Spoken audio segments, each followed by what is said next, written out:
Assalamualaikum dan salam sejahtera semua penonton YouTube saya. Hari ini saya nak kongsikan satu berita panas yang tengah tular.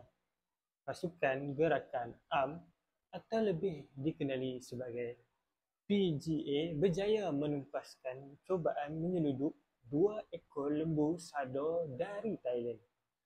Ya betul, bukan barang biasa, tapi lembu sado yang terkenal dengan harga tinggi dan daging yang berkualiti. Jom kita bongkar cerita ini sampai habis dan saya akan berikan teguran serta pengajaran di sebaliknya. Menurut laporan, kejadian berlaku pada Ahad lalu di Jalan Kebakar. 2 ekor lembu sado dipercayai cuba diseludup masuk dari Thailand.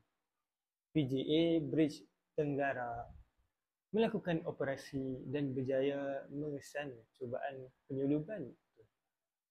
Kalau kita fikir, kenapa orang nak seludup lembu sado? Jawapannya mudah. Harga lembu sado sangat tinggi, lebih-lebih lagi untuk tujuan daging, bakar dan perniagaan. Mesti korang tanya kan, apa itu lembu sado? Lembu sado ini bukan lembu biasa-biasa. Ia adalah lembu yang dibesarkan khas dengan badan berotot besar dan dagingnya lebih tebal. Permintaan untuk lembu sado semakin meningkat, terutama di Malaysia. Harga seekor lembu sado boleh mencecah puluhan ribuan ringgit. Sebab itu, ada pihak yang sanggup ambil risiko untuk menyeludup lembu sado. Tapi masalahnya, menyeludup ni satu jenayah. Kalau tertangkap, bukan saja lembu disita, tapi pesalah boleh didakwa di mahkamah. Risiko masuk penjara, denda yang tinggi dan reputasi rosak. Tambahan pula, seludup haiwan boleh bawa risiko penyakit berjangkit. Contohnya apa?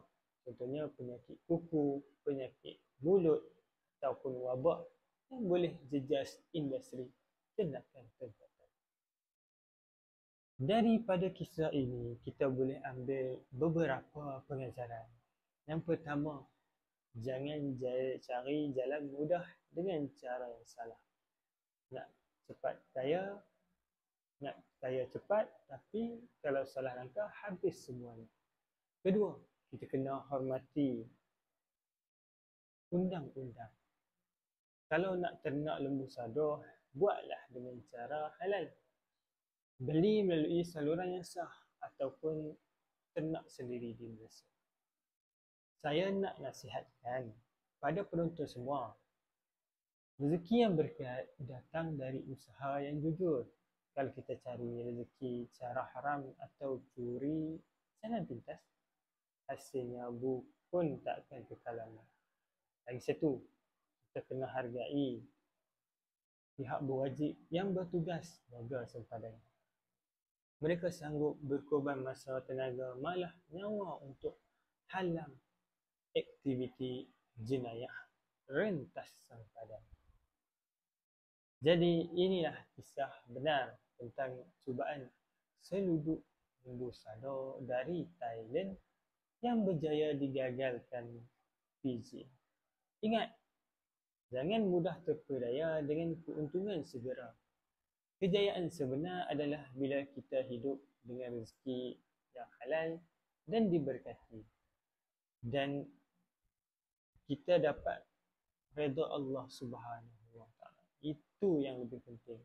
Sebab kehidupan kita hari ini bukan nak ikut hawa nafsu. Kehidupan kita ni kenalah mentaati Allah. Jadi, setiap tindakan kita ni, kita kena tanya dulu, adakah tindakan aku ini mendapat redha Allah kalau aku buat sebegini, ataupun aku dapat murka Allah Subhanahu Wa Taala. Nauzubillah min zalik. Jadi, yalah, seluduk ni tak pernah nak selesai. Bukan sekadar lembu sado je. Beras, minyak, telur, ayam, daging, macam-macam lagi lah barang yang diseluduk daripada Thailand secara tidak sah. Sebab apa? Sebab kita hari ni kalau boleh nak berniaga ni, nak menjadi kaya macam orang kafara ni hidup. Jadi tindakan kita ni ikut hawa nafsu. Na'udzubillah min zalik. Kehidupan kita ni tak boleh nak ikut hawa nafsu tuan-tuan dan puan. Jadi kita kenalah mentaati perintah Allah Subhanahu Wa Taala. Bila kita mengucap dua kalimah syahadah, kita dah bersedia untuk tundukkan hawa nafsu kita. Jadi kita tak boleh nak ikut hawa nafsu kita, dan kita kena faham maksud ayat ara'aita man ittakhadha ilahahu hawa. Nampakkah wahai Muhammad keburukan orang yang menjadikan hawa nafsu mereka sebagai Tuhan yang disembah lagi ditaati. Jadi hidup kita memang tak boleh nak ikut hawa nafsu. Kalau kita ikut keputusan hawa nafsu, kita menduakan Allah, kita mensyirikkan Allah. Na'udzubillahi min zalik. Jadi kita kena kembali kepada Islam yang sebenar, Islam yang seperti mana Nabi SAW bawa. Adakah hari ini kita menganti Islam yang sebenar ataupun Islam yang sudah bercampur aduk? Fikir-fikirkanlah. Dan janganlah disebabkan dunia kita sanggup gadaikan akhirat kita. Allahu Akbar. Jadi kalau anda setuju dengan saya, jangan lupa tekan butang like, share dan subscribe channel ni untuk lebih banyak konten menarik, insya-Allah. Dan jumpa lagi di dalam video yang akan datang, insya-Allah. Assalamualaikum warahmatullahi wabarakatuh. La ilaha illallah Muhammadur Rasulullah.